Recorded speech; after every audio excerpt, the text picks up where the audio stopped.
Hello, you are listening to the Wellness Project with Des. I'm your host, Desiree, a mental health therapist and holistic wellness coach.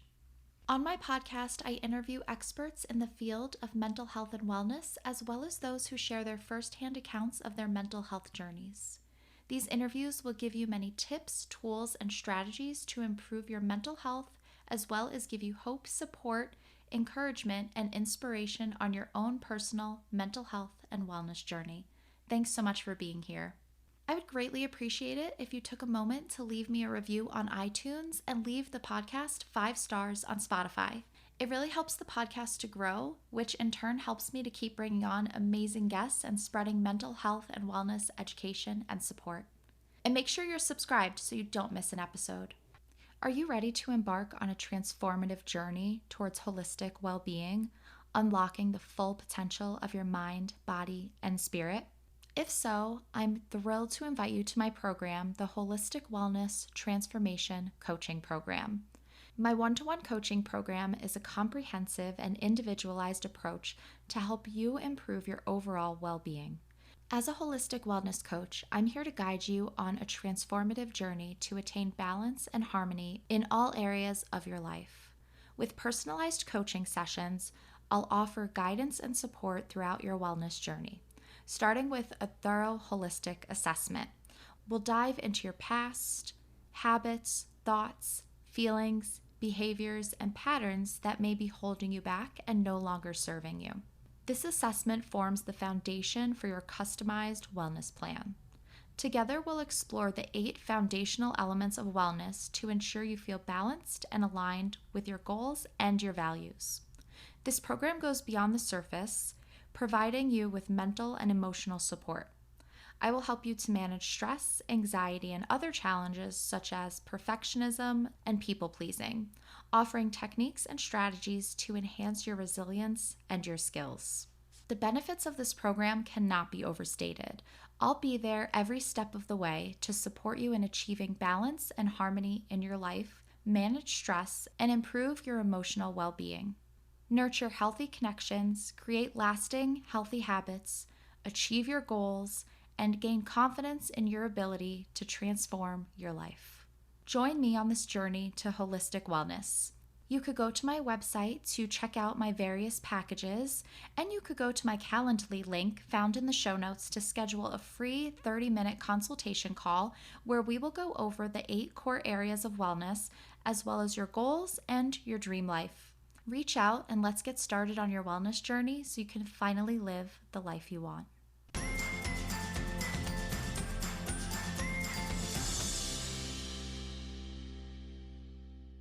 Hey there, I'm your host Des, and you are listening to episode number 175. And on today's episode, I am here speaking with Alenka Kyslik. Alenka is here to talk with us about her burnout. Alenka worked in corporate America for over 10 years, and she actually really loved her job, but she didn't realize the unhealthy ways that her job was impacting her until she found herself just completely exhausted and drained and ultimately burned out, but she didn't realize at first that it was burnout. Alenka's going to share about her burnout, the symptoms she was experiencing, and how she made shifts in her life and her mindset to recover from the burnout, and how she tried a lot of different doctors, specialists, and modalities to find what worked for her. I love having guests come on and talk about their burnout because it's something that so many of us deal with, and I think it's really helpful to hear and not feel so alone. We just can't do it all, and that's just the fact of the matter. There's so many obligations, responsibilities, things we need to do, an endless to-do list, and it's just not all possible. And because of this internal and external pressure, we try to do it all and end up burned out. And for a lot of us, this is a cycle. We go through burnout, we recover, we go through burnout, we recover, we're kind of burned out, we're kind of recovered. So Alenka's here to talk with us about how to break that cycle. Help me welcome on Alenka. All right, everyone, I am here with Alenka. Alenka, thank you so much for joining me today. I'm so looking forward to having this conversation. Thanks for being here. Thank you so much for having me. I'm really excited to talk with you today. Yeah, I think this is going to be a great conversation. So, I would love to get us started if you can introduce yourself and tell us about your journey. Talk to us about going from a burned out corporate overachiever to recovering from your burnout. Yeah, so I'm going to take a step pre my professional life because I think a lot of us can kind of relate to, some of the things that get us to where we are. So I grew up an immigrant family. So my parents were immigrants. I was the oldest daughter and had always kind of been an overachiever in everything, right? Like school came relatively easy to me and it was taking care of everyone else around me like that. That was the default, both culturally and just the by nature of being the oldest. Then how that kind of translated into my professional life. So I kind of fell into the work that I do, which is building software entirely by accident. The short version of the story is in university, I hated writing essays because I thought it was silly that you'd spend so much time and then someone would spend 5 minutes reading it. And that was that. I was like, it just infuriated me. But so I fell into building software and I started doing work that, like, to this day, I don't think my parents really understand what I do.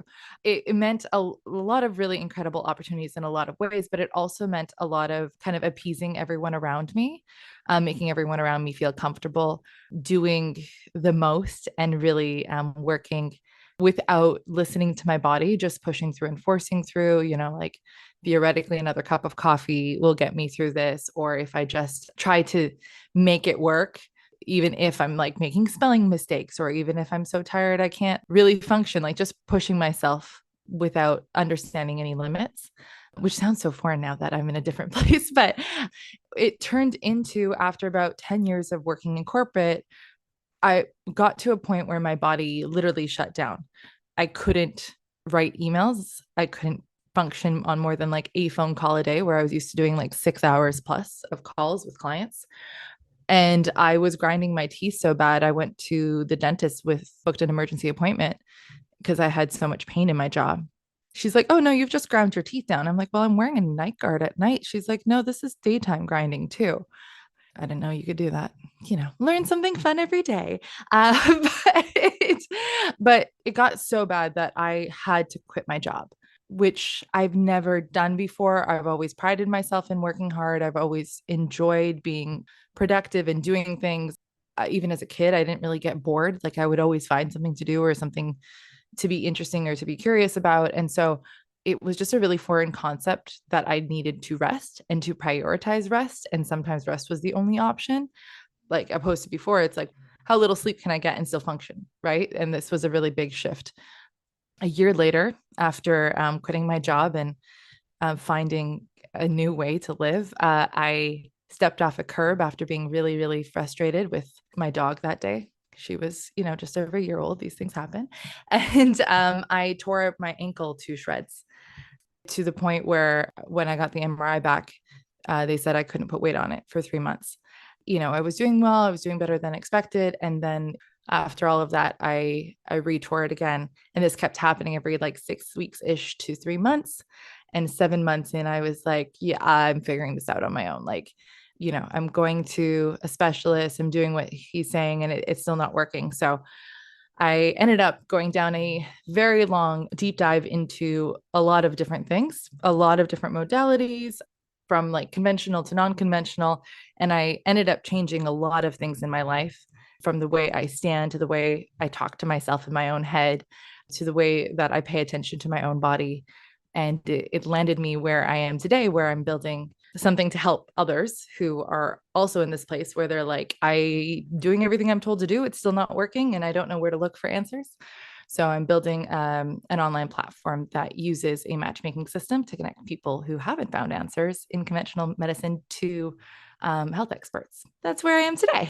Oh, I really love that. So, your journey, as hard as it was, led you to this place, which is Yeah. amazing. I love that. And we're going to get into all of that because I know everybody's going to want to hear all about your platform. So, you mentioned some of your symptoms that you were experiencing with burnout. At what point did you realize that what you were experiencing was burnout? Like, did you think you were having like a medical issue, or like what was going through your mind? And how did you come to the conclusion that it was burnout? It's so funny. Somebody asked me this recently, and I was like, I don't know when I put that term to what I was feeling. I knew I was exhausted, and no amount of coffee would do anything. I knew it was really hard to get out of bed. But at the same time, on days where I wasn't working, I was had lots of energy and could do lots of things, but something about work itself, I think it was probably I don't have a moment specifically, but it was definitely a few months after quitting that I kind of had that realization. But it honestly was more of a series of mysterious symptoms than anyone being like, you're burnt out. It was like, well, you're dealing with, not the greatest work environment. And it's a situational thing. It'll go away when the situation went away. Took 3 years, let's be clear. This wasn't like an overnight thing. I wish it was clearer and I wish it was more straightforward. That being said, it's often masked by so many other things going on. Yeah, and I'm wondering too, so were you experiencing burnout just with your workplace, or were you experiencing these symptoms also in regards to your personal life, relationships, kind of things outside of the workplace too? I didn't have the energy I used to have at that point. I tend to think of myself as I can have like a pretty fun, quick witted conversation most of the time. I do remember more than once kind of feeling like a zombie and not really being able to keep up with the conversation, not having, now I know, and I mean, post lockdown too, like my social battery was just drained.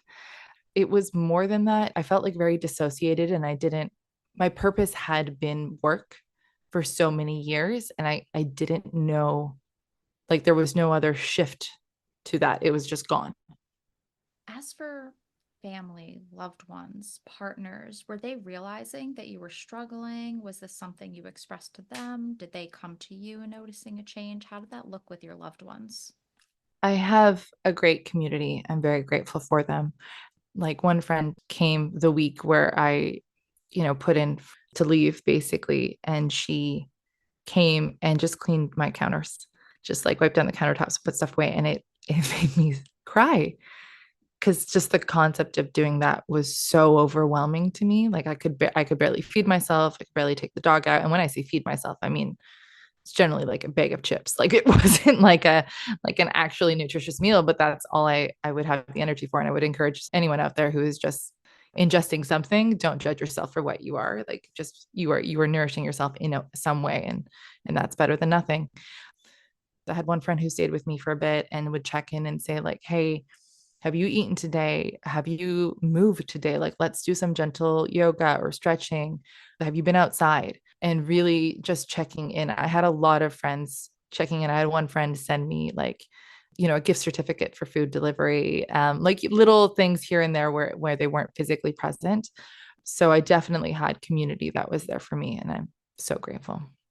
My gosh, that's so amazing. I love Mhm. hearing that. And I love hearing that also because I think so many people struggle with the idea of how can I help? What can I do? And those are such helpful and actionable things that loved ones can take to support their loved ones that are Mhm. struggling. So I love that you gave those examples and that the people in your life, your friends, thought to do that for you. I mean, it sounds so incredibly helpful and not only helpful, but meaningful that to know that you have this community and this support.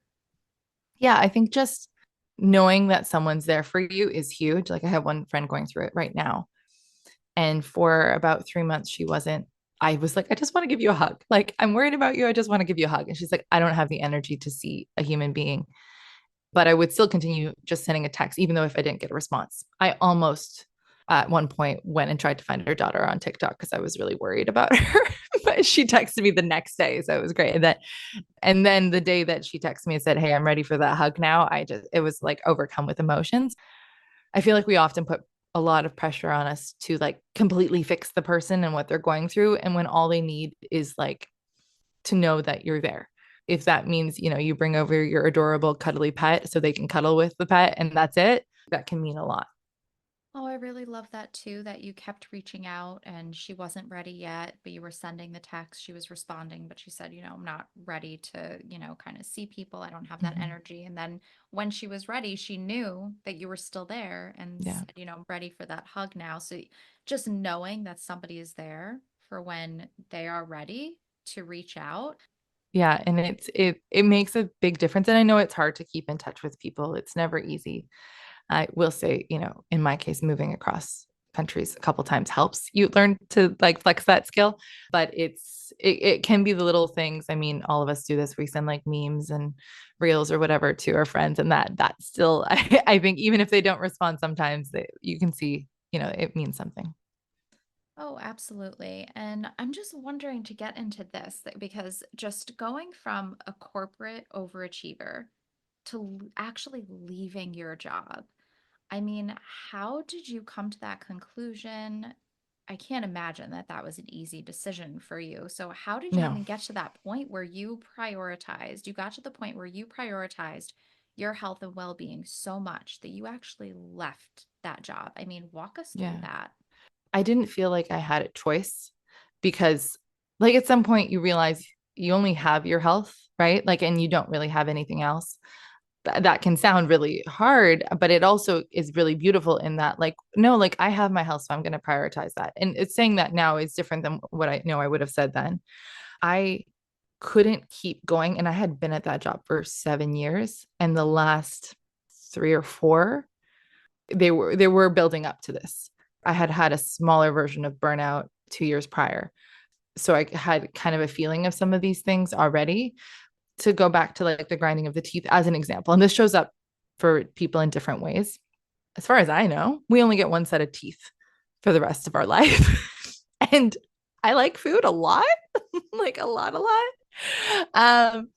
When I realized that I was ruining, like my dentist was like, you are not going to get this back. And to this day, I can't have really cold or really hot things. It hurts. And I'm like, I'm not willing to lose literally a part of my body over a job. Like, there is nothing that will make this worth it. And ultimately, I mean, this is a whole nother conversation, but generally speaking, the way that most companies treat employees today, I find that in order to make it work for us, we have to set boundaries and we have to set limits, because otherwise it's going to swallow you up and spit you out. And you, if you're lucky, you might have, something at the end of it. But for most of us, we come away with a lot less. So it's learning to kind of implement change. And I say that now, but like at the time, I honestly, like, I could not function. I could not work. I would get anxiety and feel my heart racing. And I would literally feel my jaw hurting seeing my boss's name. It wasn't something that I felt I had a choice in. It's so hard to describe, like, going back, but there wasn't. I waitressed in college. I was like, I'll go back to doing that. And like, when I say that, the job I was doing was flying around the world and putting Wi-Fi in airplanes, which was a pretty cool job. But like, I would rather be, doing something that doesn't cause me this stress than continuing to do that. Oh, yeah, Yeah. absolutely. And so you decide to leave your job, and so you do leave, and it's a year later, you said that you tore up your ankle. So what was happening in between that year? Were you focusing on your well-being? Were you trying to prioritize yourself and your self-care? How did that look? When did that journey start for you? Taking care of my well-being started immediately as I was quitting my job, meaning like I would take naps basically every day, sometimes twice a day. I wouldn't force myself to do things. It caused me to prioritize incredibly, like a job hunting, sleeping, eating, job hunting, a little bit of exercise was all I did for months, because that's all. I would have like an interview and then I would have a nap and lie down because it was so draining putting on that face and, being that persona. So it started there and then it slowly became more integrated into my lifestyle. I will say until the ankle injury happened. So part of the reason why it happened is because I tend to be in my own head when I'm walking. Like, I tend to not really be paying attention to my surroundings.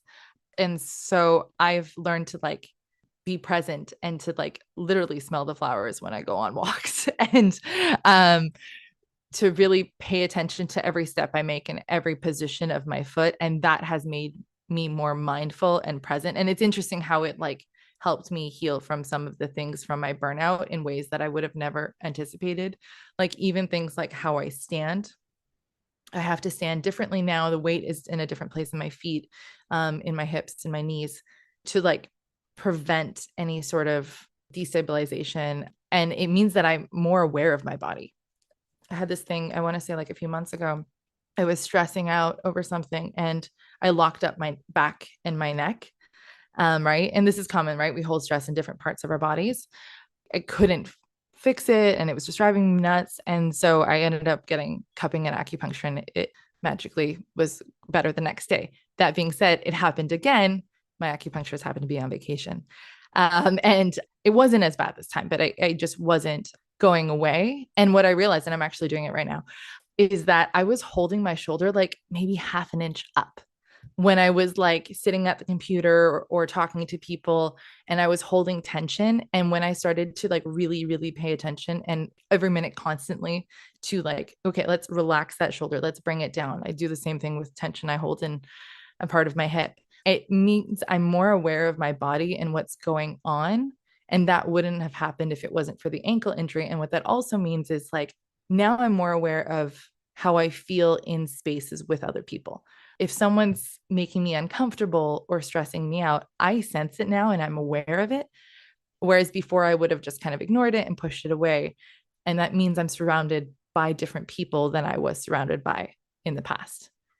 I love that you bring that up because I think that just that awareness and being in tune with your body, we are so conditioned to push those feelings aside, to stuff them down, to ignore what our body's telling us, to ignore those feelings, because we do live in a society where it's, go, go, go, be productive, just keep pushing through, push through that discomfort and ignore those signals that I'm tired, I'm hungry. Like you said, just, keep drinking coffee to get through and, just skipping the naps and staying up late and getting less sleep. And we are just so conditioned to ignore what our body is telling us. And in turn, we lose that kind of intuition because we're just so used to ignoring it. So the ankle injury happens. And then so you said you were going to doctors, going to specialists, not getting better, keeps getting like retorn, re injured. Where are you at in this journey of, okay, I need to really take my healing, not only my physical healing, but my emotional, mental healing into my own hands? How does that look for you? So it was about 7 months into the initial injury and 3 or 4 re injuries later that I was like, I can't continue doing this anymore. And so I went up to visit my family for the holidays and I was recommended to go to a naturopath, which I had never done before. But, at some point you're like, I will do anything. Like, I just need to get better. And she put me on a series of different supplements, which was interesting because then when I went and did my like annual blood test, I was deficient in the things that she was giving me, and it made perfect sense. That being said, she didn't tell me that certain vitamins were fat soluble, so I was still deficient even though I was taking them. Whole nother conversation. I learned a lot through that, and then I started trying other modalities as well to try to make things work because I was doing physical therapy, but it wasn't enough. So then I started doing other types. I have a whole list, but it was like all the way from chiropractic to muscle tension testing to all sorts of different types of things. From all of them, I learned something. Some of those things were like, let's work on the alignment. Let's work on walking a certain way. Let's use our core when we walk. Some of them were the mindful pieces. Some of them were more nutrition pieces. It started to overlap in ways that I didn't realize. Like I had a friend, she's like, you need to be more mindful. And I was like, I really don't know what that means. And I don't have time for it. And like, I just like, I was like, I don't care. I need to keep going. And it just like, and that at that moment, like, of course that's where I was at. And now I'm starting to get it. I feel like I have a lot more to learn. But I am starting to really see the impacts of like paying attention. Like now, if I'm tired and I need to lie down, I will lie down. If I don't have time for a nap, it's 10 minutes, maybe listening to some calming music. And I do feel a difference and I do feel refreshed. It's a constant, I don't want to say struggle. I think it's a constant learning experience. Also, relearning how I talk to myself in my own head, I think is a huge one. So instead of I should have whatever it is that day, like I should have gotten more done or I should have done this, or it's like, okay, well, how was I feeling and what did I have the capacity for? And this like gentle, non-judgmental curiosity. And when I'm not feeling great, that non-judgmental curiosity is like, well, what happened? Like maybe I had a conversation with someone that really drained me. I was hoping for a certain outcome and it looked a different way if I got some news. or maybe literally there was something going on in the world and I was exhausted and drained and I just didn't have the energy to do whatever I wanted to do that day. But it's been a unlearning of a lot of the thought processes that I had growing up to just be kind to myself and understand my limitations and respect those limitations without getting frustrated by them, which is a simple sentence, but it is so hard. Yeah, so a lot of self-compassion work, it sounds like, Mm-hmm. which self-compassion is so, so difficult. Yeah. I feel like it's one of the hardest things. Like I grew up with an Eastern European family, and trust me, there was not a lot of self compassion there. Yeah, I can only imagine. So, besides that self talk, that self compassion, what are some of the most effective holistic approaches that you've discovered in your healing journey? So for me, there's been a few different things. So like I think yes, it's a lot of like the mental pieces and the awareness of like what your body needs and how your body feels and then like why that might be. Like why do I all of a sudden feel really comfortable with this one person versus someone else I don't, and like learning to listen to that intuition, to that gut has been huge. Movement that makes sense for you, because like I've had a lot of limitations physically in what I'm able to do, but I like being active, I like doing things, and so finding something that works for you, highly recommend Pilates for women with ADHD. I don't know why, it just calms your mind. Like it's so hard and it makes you focus so much that like it's a peaceful miserable, hour or whatever it I love is. Pilates. I absolutely Yeah, love Pilates. yeah, and I didn't realize like it's meditation in a way because it's so focused. And I know that like for a lot of us it's hard to like actually calm our minds, so like finding other ways to do that. What is a movement you can do where you can't go through your to-do list, and like try to do that? Eating in a way that makes sense for you, and the reason I say that is we all have really tight schedules and it's hard to do certain things. I did a blood test that showed me which antioxidants are most powerful for my blood, like most effective. My, Eastern European mother and I told her, and she thought it was hilarious.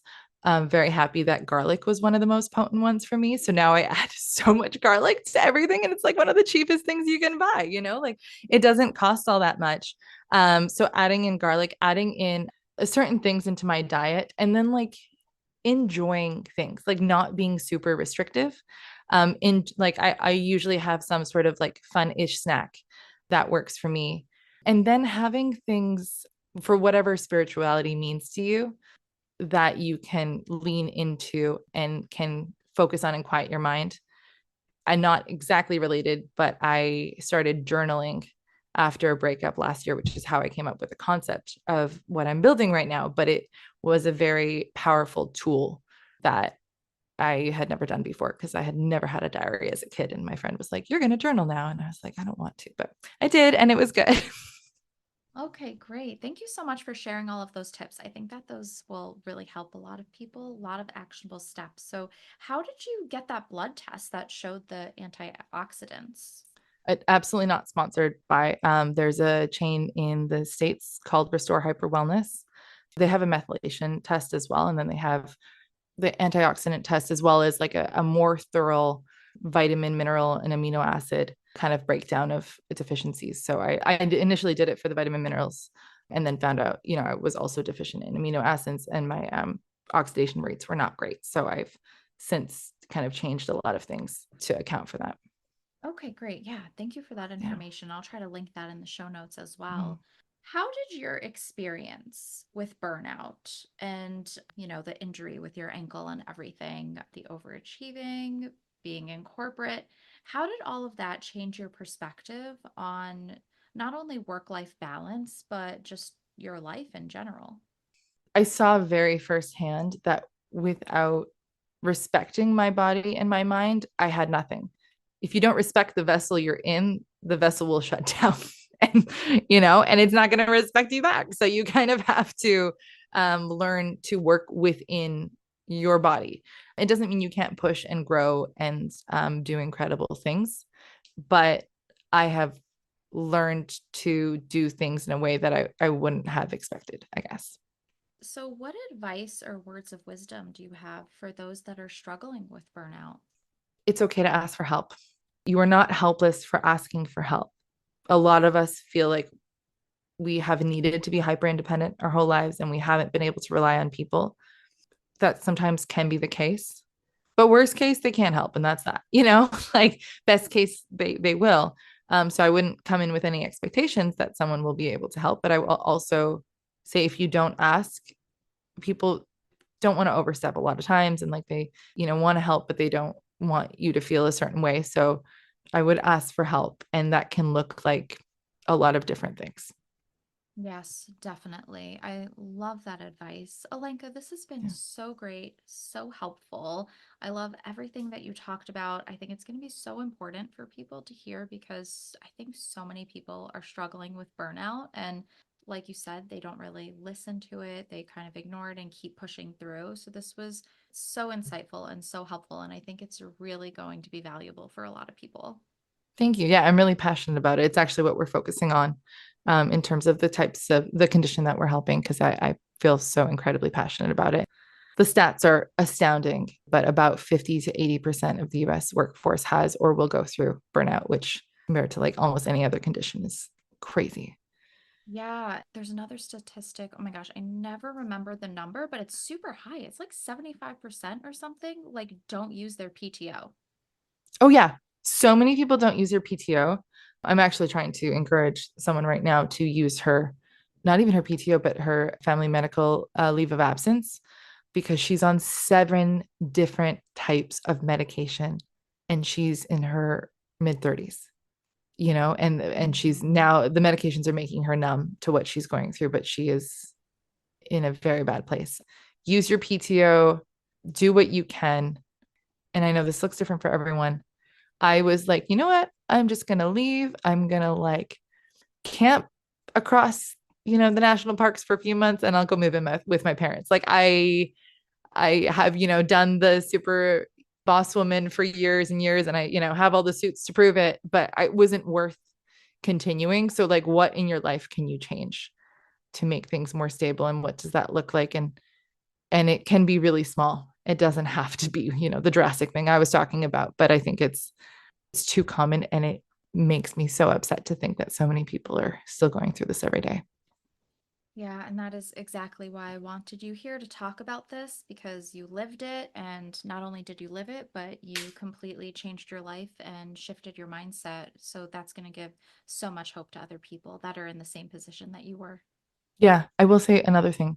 It's okay to say no to people. And when I say no, I mean like also saying no to like social engagements and going out and doing things because that adds to the exhaustion. And I think that to me has been transformational. Or saying like, you want to come over? Because like I don't have the energy to go out. And it's amazing how many people are like cool with that.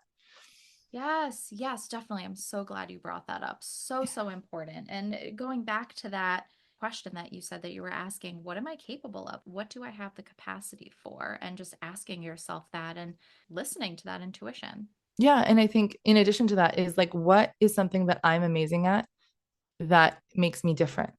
Because that looks different for everyone and like leaning into that because that thing that you're amazing at is probably what brings you joy. I love that. Alenka, this has been so great. I would love if you can share where everyone can find you, if you could share about your platform. Yeah. Like I mentioned, the platform is going to be connecting people who haven't found answers in conventional medicine, specifically targeting people who are experiencing burnout via chronic pain, chronic stress, chronic fatigue.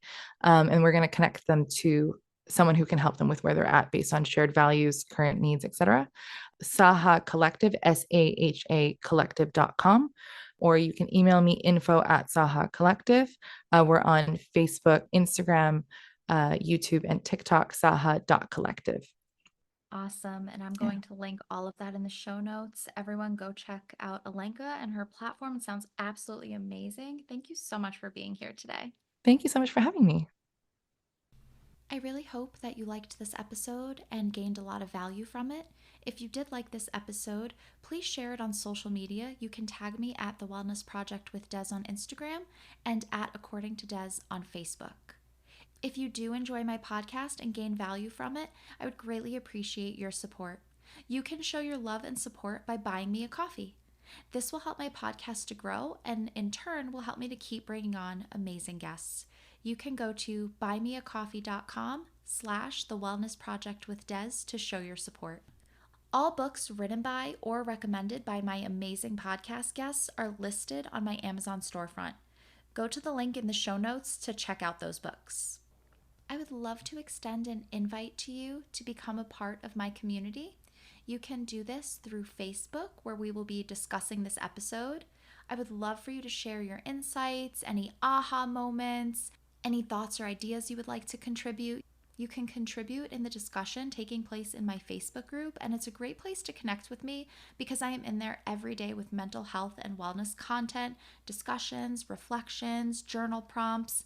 It's a fun and supportive place to be. You can find the group at facebook.com/groups/according to Des, and that link will also be in the show notes.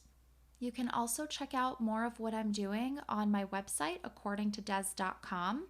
You'll find a lot of wellness blogs, written interviews, detailed podcast show notes, and my shop, where you will be able to find workshops, my self-care course, digital downloads, ebooks. There's a lot going on my website, so make sure you check that out at accordingtodes.com. And while you're there, join my email list to stay in the know about what I have going on and available for you. When you sign up, you will get your free ebook, The 5 Stress Reduction Techniques to help you feel more relaxed. Thank you so much for being here. I will talk to you next week. So until then, I hope you have a calm and peaceful week.